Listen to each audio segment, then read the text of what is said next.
Please welcome to stage our moderator, Elvis Mitchell. And then from the show, Craig Wright.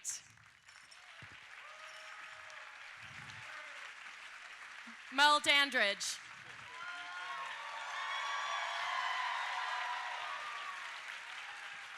Miss Oprah Winfrey.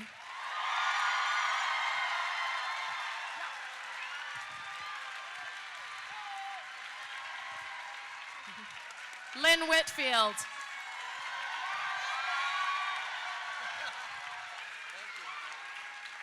Keith David. Erica Anderson. And Clement Virgo. And Eric Anderson. Thanks, guys. Guests, does anybody want to come and join us? I've got more chairs here. So, Ms. Winfrey, I guess this is a show that put the O in own, right? It's one of the shows that'll put the O in own. I'm really excited about it. Craig and I met when we were doing the series Belief, and we had a conversation about his background, not just being a writer, but the fact that he spent a lot of time as a minister in a church. And I just, kind of as a joke said, was it a black church? And he said no, but it was a real minister in a church. So we had this conversation about church and what the black church in particular means to our community. And we started going back and forth about it, and he said, that sounds like a series, and I said, I think it is, and that's how it started. And then we had a conversation at my house, and that's where Greenleaf grew from. Yeah, because Craig, I feel like I've been at that dinner table before. That was terrifying. I was talking to you backstage, because I was a big fan of Dirty Sexy Money, and he was even saying this could be the same show, but they both come from that Balzac line, behind every great fortune is a great crime. Mm-hmm. Yeah, well, I mean, from the beginning of, I was a minister when I got my first job on 6 Feet Under. Came home one day. At the time, I was making, whatever someone running a church of 40 people would make. And I got this call I didn't know there were 40 people. 40 people. Oh. That was Sunday school. Go ahead. And I got this call. I came home from work, and my wife said, there's a call from L.A. for you. And I called back, and I said, hello. And they said, are you Craig Wright, the guy that wrote the play Orange Flower Water? And I said, yeah. And they said, Alan Ball would like to meet you. And that was it. And ever since then, I've pretty much been saying the same thing over and over again on television, which is money is dangerous, and you should live for the heart and the soul. And I just think it's a message that needs to be said all the time, and you can write a story in any milieu you want, and it's always the right thing to say. It's such a temptation to follow money, and it's such a bad idea. And no, that's really it's so powerful. But I want to talk to you for a second, Merle, just because the question that you asked at the dinner table is really the question that informs the show. What do you believe, Gigi? I mean, what do you think when you saw the script and you saw that question? What did you think? Let me see. When I saw when I first saw the script, I was completely compelled to it because I felt like I understood and I knew this world and I understood these people. But when Gigi responds in that way, I think she's speaking to a question I think a lot of us have in our hearts when we're searching for how to express ourselves spiritually these days, and or if they've been in some way wounded by the actual institution of the church and they're looking for their own path, or they're looking for the way that they want to get into God. And I think in some way we are all searching for that. So I was very moved by it. I think, beautiful words, Craig. Good job. No, but that really is kind of the theme of the show, isn't it? I mean, what do you believe? Yeah, and I think, the answer to the question, obviously everyone has their own. And what I keep telling people about this show is it's not a soap, it's not a sermon, it's a story about a woman who returns home because she misses the family and the faith that she left behind.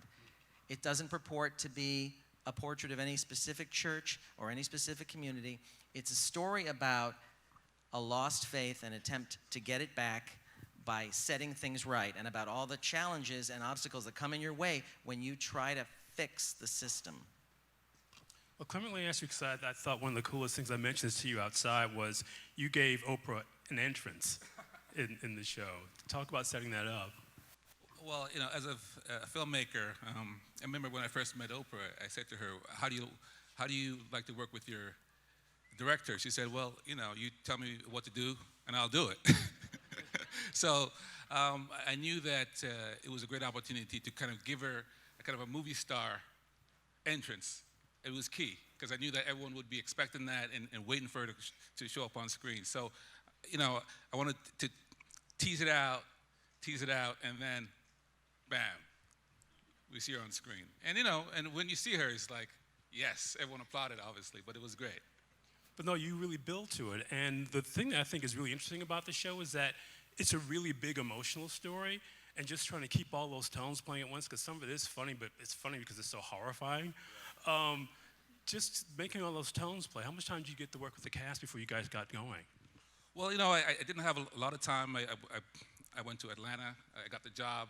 I got a call. I mean, my very first day on the job, I got a call, and my phone rang, and it was Oprah. And I never met Oprah, never spoken to her. And I'm thinking, you know, this is a great opportunity. And so, and then I... Yeah.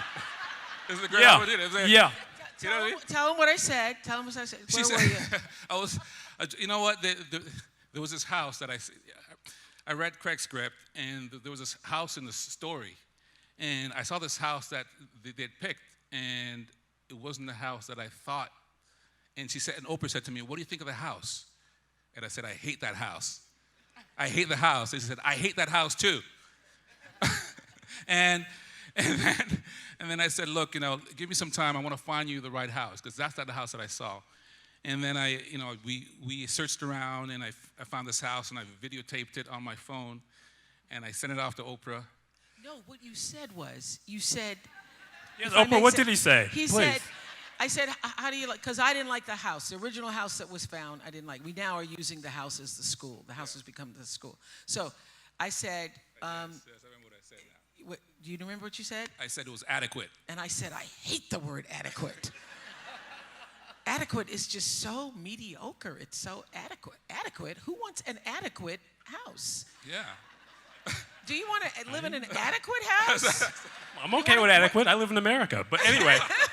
Yeah, adequate. I said you want it to be. I said that house should have its own personality, have its own personality. Yeah. So that first shot you see of that, I now love the house that the Greenleafs live in. But it was Clement who did not settle for adequate, and that's how we ended up with that house. Thank you.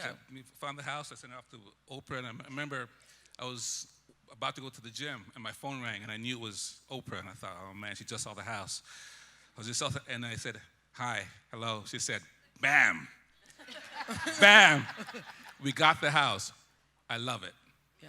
And I was on a high for like 2 days. But don't you Greenleafs, don't you love living in that house? Oh, absolutely. When I saw it, I was like, I live here?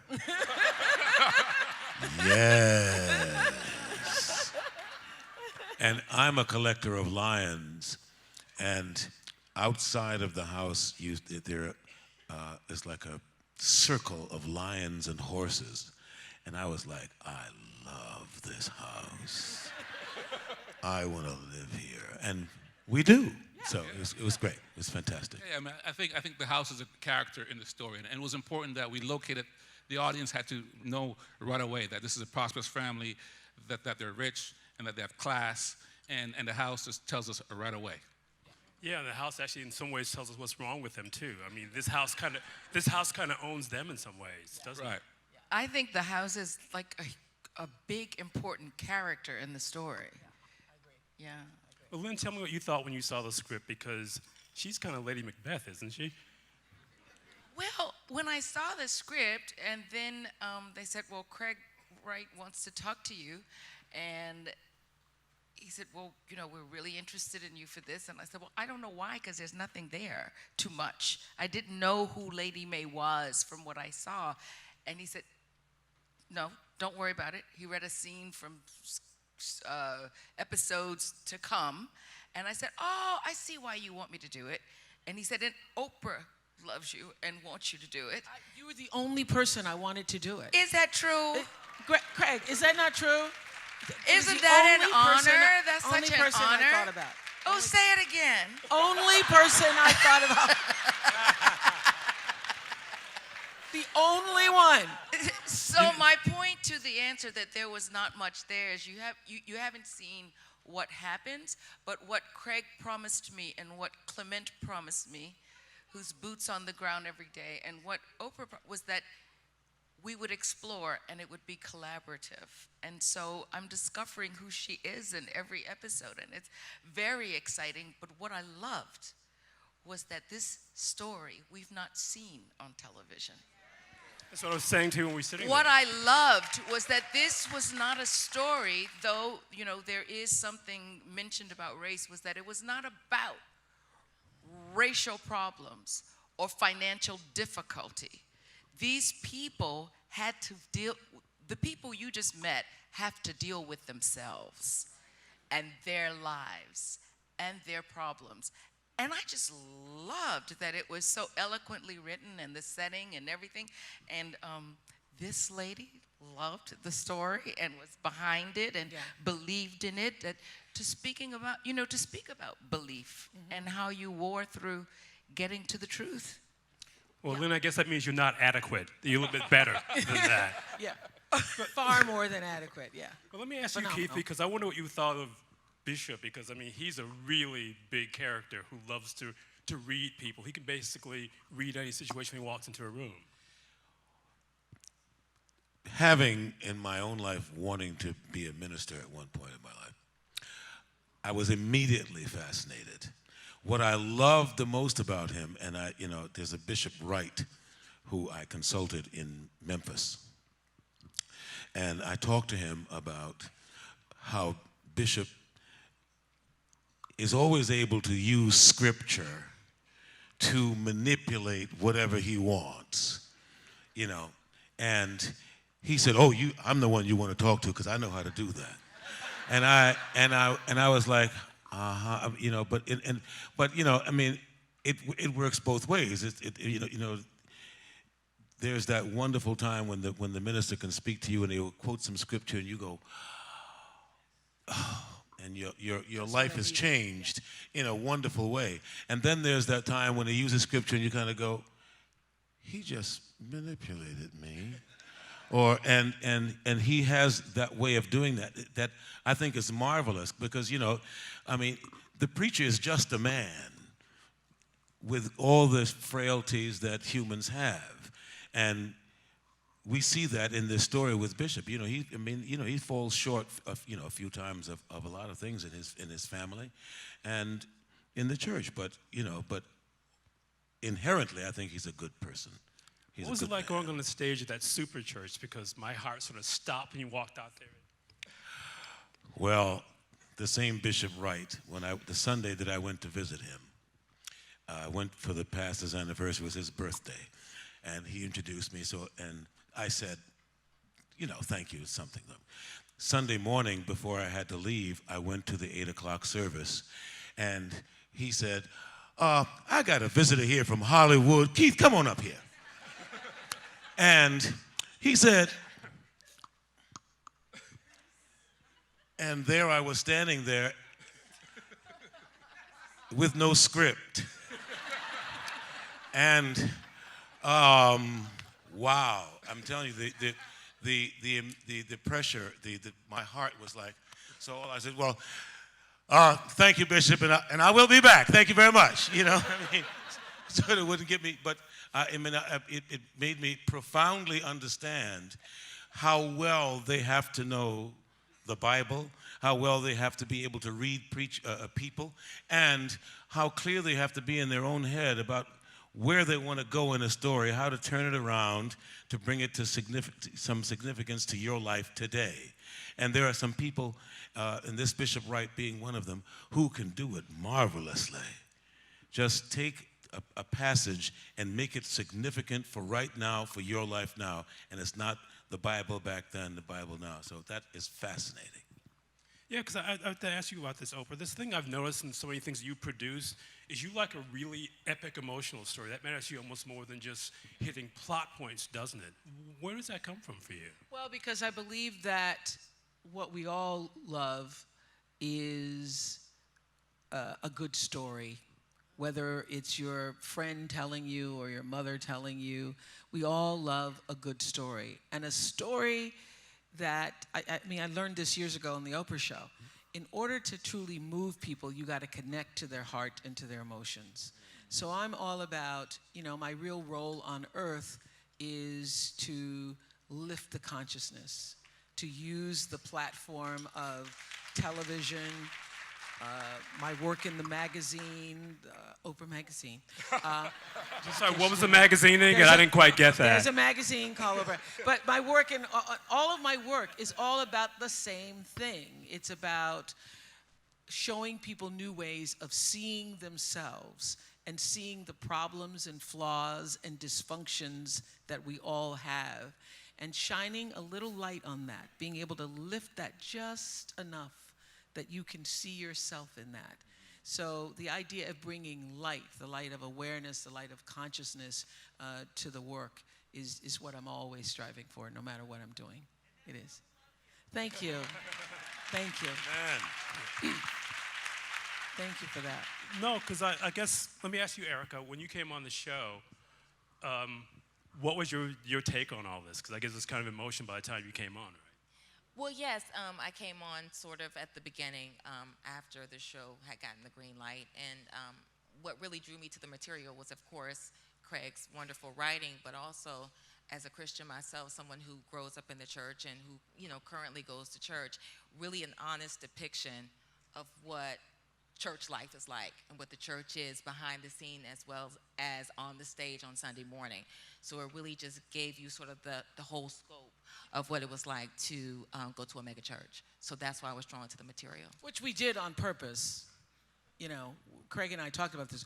We want somebody in that room who is African American descent, who is actually going to church on Sundays and is, you know, communicating in the church, knows what all of the laws of the church, the nuances of the church, and the church stuff is.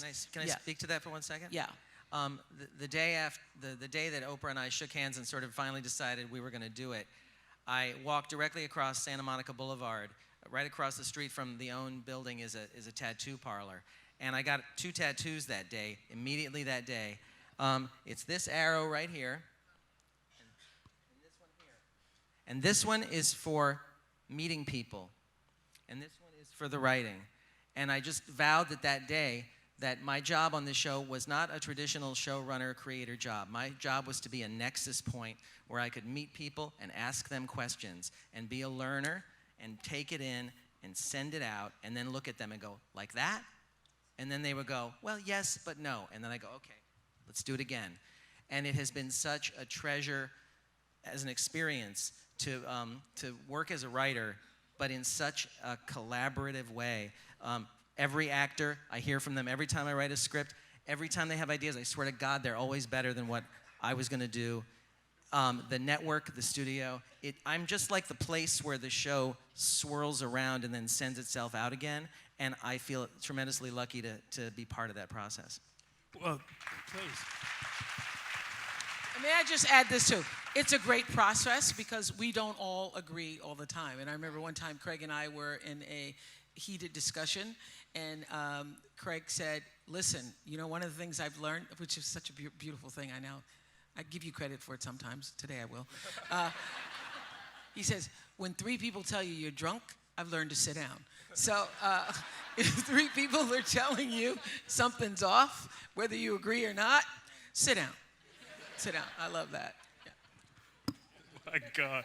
Because since we're hearing, I have to ask you guys about, for me, that dinner scene in the house, which is, there's so much going on.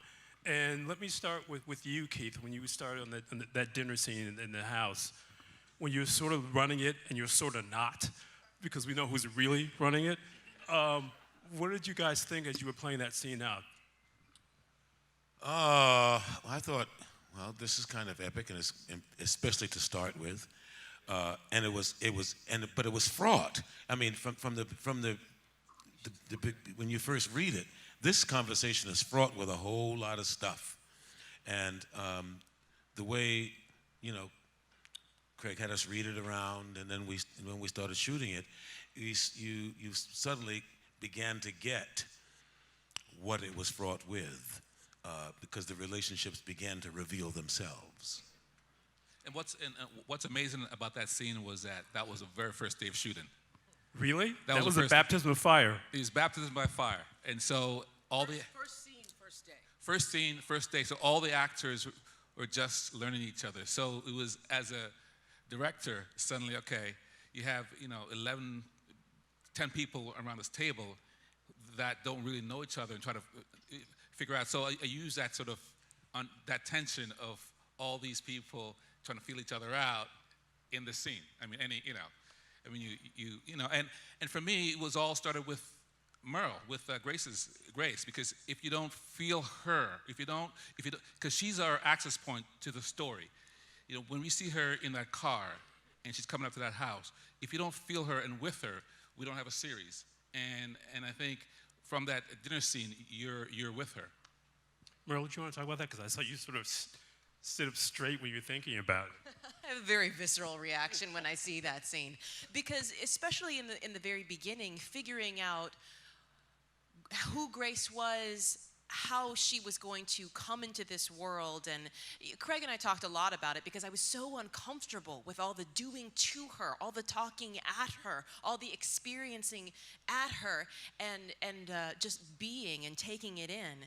And so watching that, my breath catches, and all the scenes with Carissa, with Kim's character, when she's just nailing Grace to the wall over and over again, it was an uncomfortable place to start. But I think it was the right place to start because she doesn't know that she's coming back to turn things over. She's just coming back to pay her respects and get out of Dodge, So when she's finally faced again as a grown woman, as a woman who is successful in the world, who has run away from this long enough, all of this, she's taking all of that in, and she's taking it in, and it's stirring her pot until she just can't be silent anymore. She must deal with this issue. She must turn over the tables. She must make these things come to light. She must make the truth come to the surface.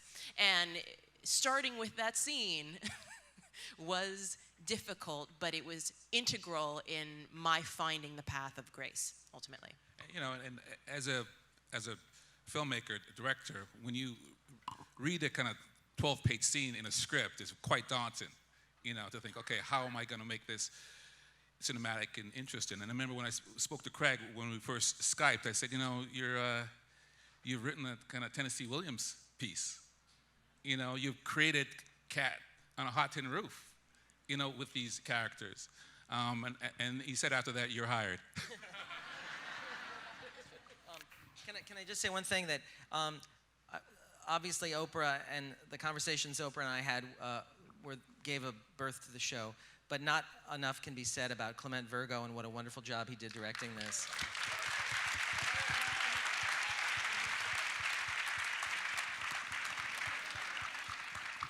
But Lynn, I want to get your take on doing that scene too, because I love the way you use the pauses, and the pauses are all judgments. You don't have to say anything. We know what you think before you say anything. Yeah, it's this woman who never wants to lose control of anything and thinks she has the answers to everything. And just taking in all these people and the energy of each one of these children and in-law children, what is going on, because she feels from the moment Grace hits the steps, she knows that she's a fighter, that she's a rebel, that she is searching for the truth, and that she is going to cause problems. So sitting there with the loss of her child and hearing it and seeing it, she knows that her world is about to start churning and turning over. And it was amazing because the scene was what, 13 pages? Yeah, 13 pages. 13 pages for television of all these characters, and Clement, you pulled it off. Because at the end of the scene, you have some understanding of each person, who these characters, you do, oh, okay, a response, absolutely. You meet your cast of characters for the season, and it's all set up so beautifully thanks to No, but I Clement think and thanks but I think to we understand Craig. you when you say at the funeral, you're not coming back here to cause any discord, are you? Yes, I can never remember the line perfectly. You say it, Oprah. You say it. No, no, no. To say Who it. wrote it? Promise me you're not here to sow discord in the fields of my peace. Discord and the seals of Fields of my peace, when- and the fields and of what's so wonderful also about this piece in our community and in any community is the classicism with which it's written. I love the way we use language, and that we use real language. Some of the phrases we have to turn in this piece are, so I have to go over and over them. But I love the poetry of language, don't you? I think you told him. I think that was something you were looking for, Ms. I was looking for, particularly for Lady May, and throughout the series, you hear her say all of these beautifully poetic things. One of the, to me, really fun things about working on the show is that I think a problem when you try to depict religion in the white church, it inevitably degenerates either into satire or sanctimony. And I understand why. I'm not even going to argue with it. It makes total sense. But what I love about this, working with this team and on this material, is that like Lynn said, you have characters who can be really articulate. These are well-educated, really smart people in a culture where language is valued. And two, that even though you're criticizing and questioning the faith, this show takes the faith really seriously and respects it, and it doesn't seem silly, it doesn't seem laughable or foolish, it actually seems deeply grounded and important and integral to the lives of the characters, so you actually take their struggles seriously. And as someone who has been involved in religion prior to this in life, to be given this opportunity through Oprah to dramatize religion in a way that doesn't devalue it, but can still question it. You know, when I was working at the church, part of the reason I got out is the guy I worked for said to me one day, I asked him a question about something, and he said, Craig, you can either work in the church or on the church, but you can't do both. And now I got to write this show.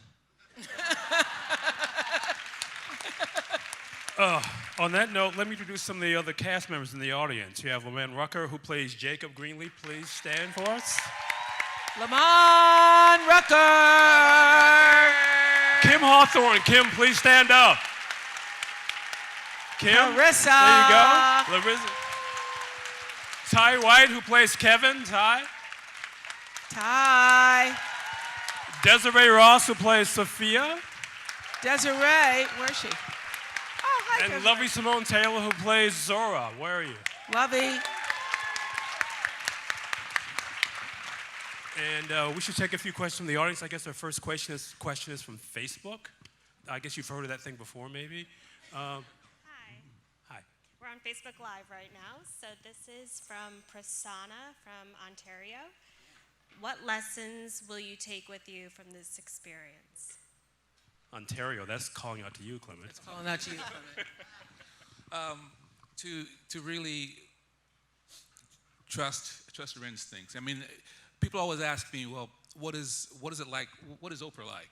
For instance, I say the same person that you see on TV is the same person that you see, on screen. And as a director, kind of working with the actors and working with her, there's a kind of the spirit moves through her, right? And for me, I wanted this. I sort of take that as an example to like trust and just allow the spirit to kind of move through you and just trust your instincts and not question that. So whatever is happening in front of the camera, or whatever the actors are giving to you, just trust it and have faith and just believe in that moment and let the spirit move through you. And that's what I've learned from the show. I want to answer that question because being able to do this series is a dream come true for me. Because when I started this network 5 years ago, every word that was written, the narrative for OWN was struggling, struggling, struggling network. And our team got together and had the dream of being able to do this kind of scripted television that was really founded because Tyler Perry, my friend, called me and said, listen, I can write a series for you, and I can do it, and I can direct it, and I can do it cheaper than anything, and I can help you start the idea of doing scripted. So it is because of the foundation that Tyler laid for us at the network that we're able to move into a Greenleaf and to come later this fall, a Queen Sugar. And it is because of being able to partner with, great studios like Lionsgate and have such a collaborative relationship with them and having them support us. So what this has taught me is that dreams, as big as I have dreamed and as big as the dream that God has held for me, things get even bigger and better. So this is the fulfillment of that for me. That's what it taught me. Every day on set, our team, we would just say, can you believe this is happening? It's happening. We're doing it. It's happening. Yes. Did anybody else want to answer? Yeah, one of the things that I'm very excited to be a part of in doing this series, so often, and we see so much, that we're being disappointed by religion, disappointed by religious leaders and things like that. Every now and then a pope comes into the world that changes things. But what we get to say in this piece is, it is not the messenger that you must follow. You have to continue to follow the message and build your personal relationship, because we don't know who we're following. And we need to question who we are following and what we really believe. So for me to be a part of a show that says you better keep your personal relationship with God together is such an honor for me to be a part of that, because so many people have been pushed away from believing and being a part of anything.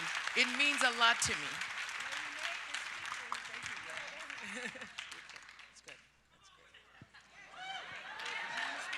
Okay, please. Who wants to follow that question? Where do we have a microphone? Where is there? It's over here. Okay. Hi, my name is Joanne, and I want to thank you for being here today. Your conversation has been you're very welcome. Oh, you meant illuminating. her. I'm sorry. Okay, of course. This question is for Craig and for Oprah, and I wanted to know what your inspiration was for titling the show and the character's last name, Greenleaf.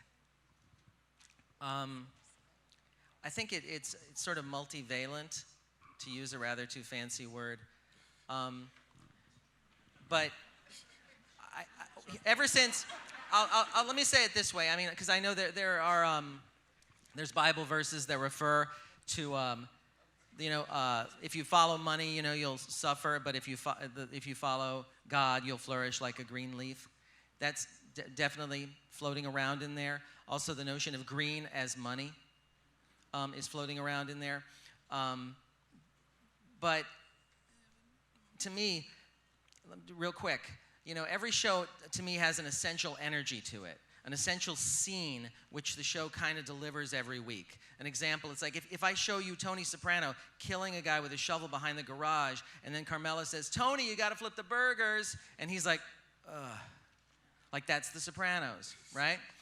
Or if Don Draper is pitching a client about family, and then the secretary says, it's your wife on line 4, and he says, call back.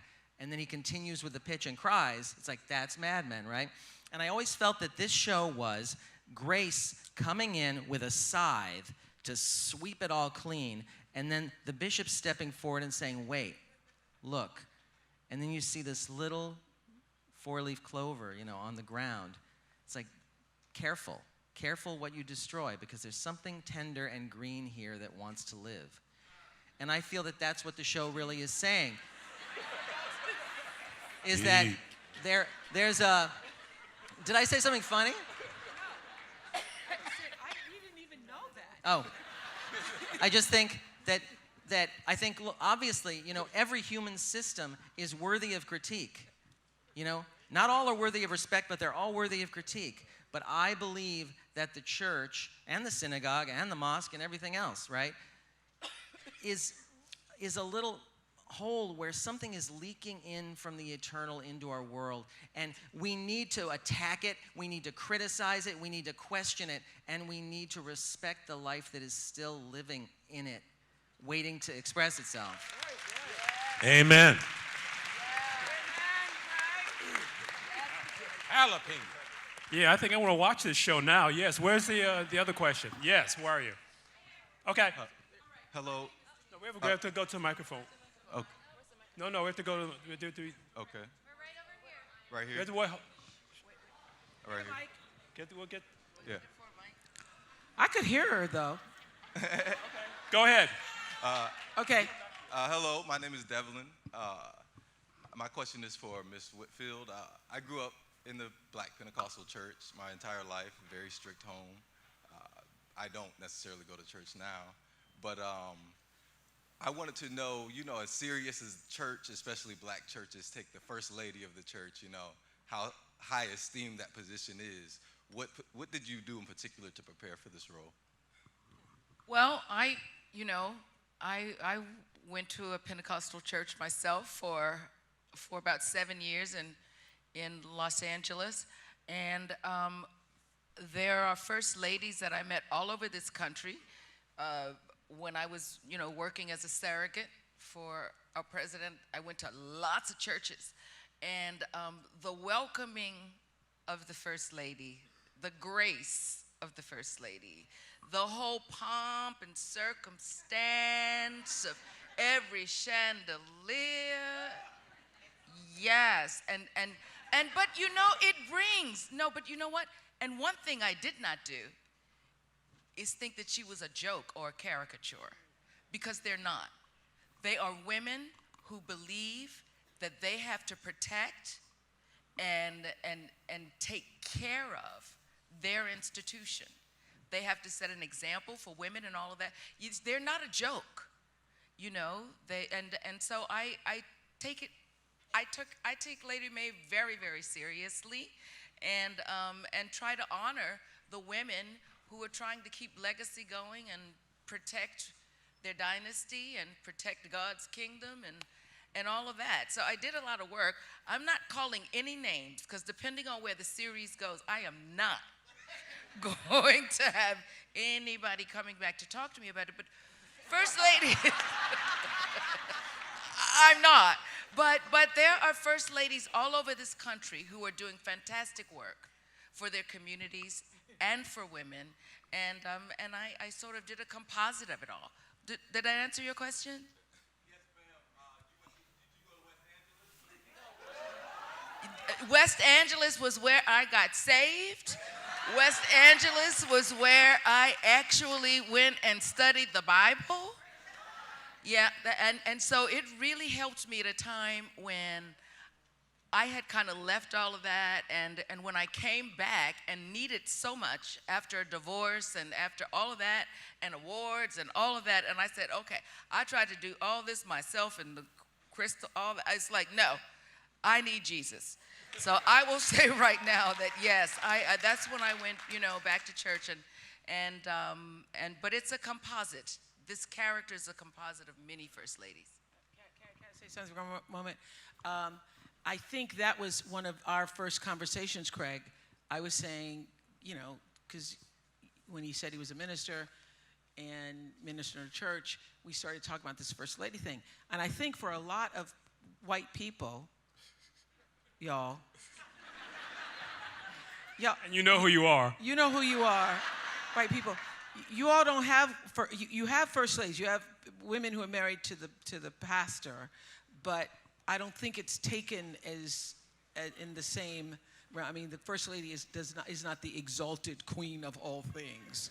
No, in the church. So we had that conversation early on about what the first lady actually means, not just to the church, but to the community and to the culture, that she becomes a leader in the community and the culture. So that was really key to all of us. Wow, it's like you've done TV before, because you hit the clock. We're out of time. Beautiful. I'm so sorry, everybody, but people waiting to get us for the next thing. Let's thank the group from Greenleaf. Thank you.